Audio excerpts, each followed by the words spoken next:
I went on Eric Crocker's YouTube today. Subscribe to Eric Crocker's YouTube. He's not hard to find. He brought on one of his guys, Will Blackman. They played together. Will Blackman was in the league for 12 years. I've never talked to it. We've tweeted at each other before, and I probably said some rude things because that's how Twitter is. We disagreed, and then I'm like, well, you're dumb. And then he's like, well, you never played in the league. And I'm like, well, that's true.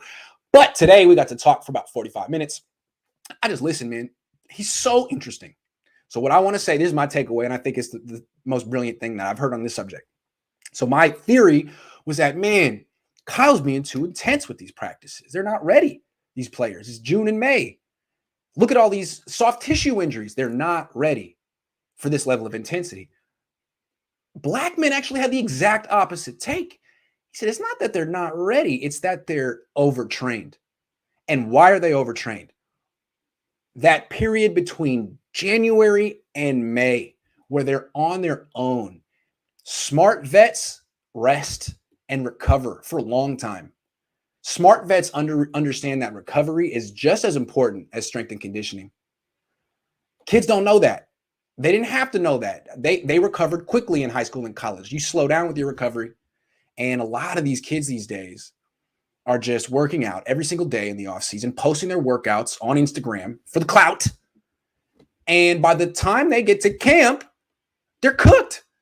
They're gassed. And it's not that they're not ready for they're not fresh, and things start to pop. That's what I thought was the most interesting thing. And look at all the guys who got hurt this year. Jeff Wilson Jr., 25. Tavarius Moore, same. Justin School, same. These are all young guys who are on their first contract, getting toward the end of it, that are making that push for the second freaking contract.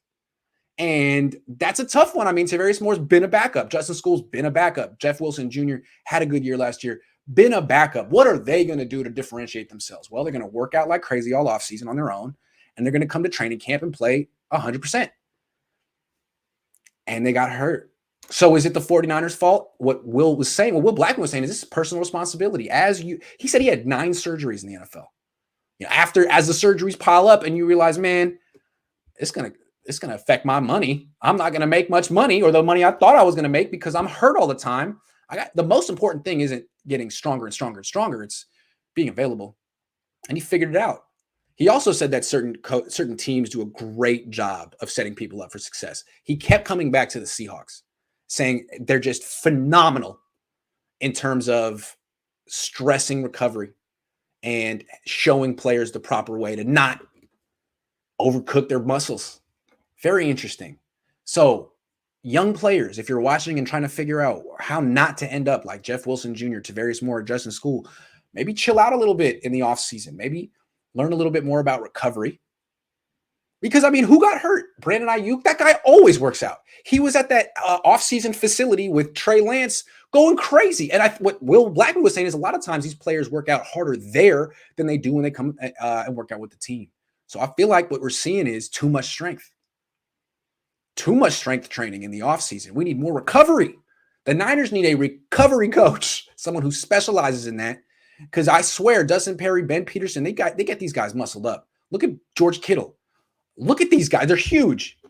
But it seems like their ligaments can't support it. So maybe a more balanced approach, some more personal responsibility, but more of a point of emphasis from the entire organization. For young players in particular, guys, we have an 8-year epidemic here. I know it's on you, but it's on us too. We're going to make sure that you take advantage of these resources. Very interesting what Will Blackman said. Iron Niner said, what does Mike McDaniel look and sound like more? A barista coach at Starbucks or an OC for Antifa? I'm going to get to him next. You guys are really mean. He could have been nervous, man. You guys are being mean. Hold on. Iron Niner, got you. Okay. Kyle seemed pissed, which I thought was a good thing. Then he spoke and came off as so indifferent. Yeah, he didn't seem pissed to me. He seemed pissed that he had to do the press conference. Pissed that he had to answer our questions, because what do we know? But then, honestly, the content of his answers was indifference. Like, I'm sorry, but this is football. I know a lot of you guys are wringing your hands, but this happens every year. All right, man. Good luck. Good luck. We're just trying to help, man. We're just trying to help. It's all quality control on this side, baby. Ramon says, good question for Mike today. Kind of funny how he danced around the question when asked what he actually does as oath. He danced around every question, man. That was the most painful press conference I can remember. VO Walker says, it's like Kyle is surrounded by a bunch of yes men. Nobody won't check him. John Lynch should speak more and Kyle less. John Lynch would have done such a better job today, man. He would have, every question, John would have been like, I hear you. That's a fair question. And he would have tried to give specifics as opposed to Kyle, who's sitting there like, man, this is dumb. That's a dumb question. That's a dumb question. He is surrounded by a bunch of yes men. It's too bad. And one of the biggest yes men, I think, is his dad.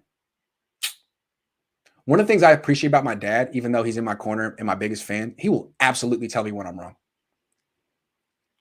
I'm 33 and he will still call me and let me know, Grant, you did this wrong. You're wrong here. I appreciate that. You can't get too big for that. You always have to have someone that has the license to tell you that you're wrong. Someone that you respect. Just because you're making $10 million a year doesn't mean that you lose that. Could call VO. That could be, nope, last one. Love you, Grant. Any news on the Niners hiring Vish as scout and you as quality control? It would be the smartest move they made. Maybe they should just have me as recovery czar. No, that should be Will Blackman, honestly. Will Blackman, it seems like they should bring in Will Blackman and have him talk to the team. They need to, I think what they need is vets talking to young players. You know, I think it's one thing if you hear from coaches, but it's another thing if you hear from vets. And I think that, I don't know, I don't know what it is. But at the same time, who are the vets on the Niners who have the most influence? George Kittle. What does George Kittle do? Lift every day, all the time. What does he know about recovery? His body breaks down too. So maybe it's a whole culture in the Niners, man. Lift, forget recovery. Would that explain why Jeff Wilson tore his meniscus standing up? Probably thinking that meniscus was weakened before he stood up. How much weightlifting had he done from January to now? Because as Will Blackman said, I mean, think about how much you're breaking down your muscles for 9 months. You need to give yourself 2-3 months to recover. I think it's very, very interesting. Rod says, well, at least he canceled. I guess we owe you yet again, Grant. What would we do without you? Maybe waiting on Garoppolo to be Brady. Yeah, man. I think that's funny. Canceled not just one practice, but every practice.